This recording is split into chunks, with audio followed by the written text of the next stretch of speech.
ஒரு விவசாயிக்கு 2 மகன்கள் இருந்தார்கள். பெரியவன் மிகவும் உழைப்பாளி, சிறியவன் சோம்பேறி.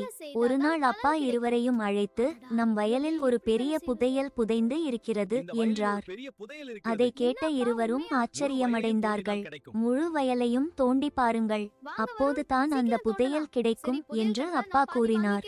அடுத்த நாள் முதல் அவர்கள் இருவரும் வயலில் கடுமையாக உழைத்தார்கள். வெயில் கொட்டினாலும் களைப்பு வந்தாலும் புதையலை பெற வேண்டும் என்ற ஆசை அவர்களை முன்னேற்றியது. பல நாட்கள் கழித்து வயல் முழுவதும் தோண்டி முடிந்தது. ஆனால் புதையல் எதுவும் கிடைக்கவில்லை. அவர்கள் மிகவும் மனம் உடைந்தார்கள். அப்போது அப்பா சிரித்தபடி சொன்னார், இந்த மண் இப்போது விதை போட தயாராக இருக்கிறது. உங்கள் உழைப்பே உண்மையான புதையல். சில மாதங்களில் வயல் பச்சையாக வளர்ந்தது. அப்போது அவர்கள் உணர்ந்தார்கள், உழைப்பே வாழ்க்கையை உயர்த்தும் உண்மையான செல்வம். சப்ஸ்கிரைப். ஒரு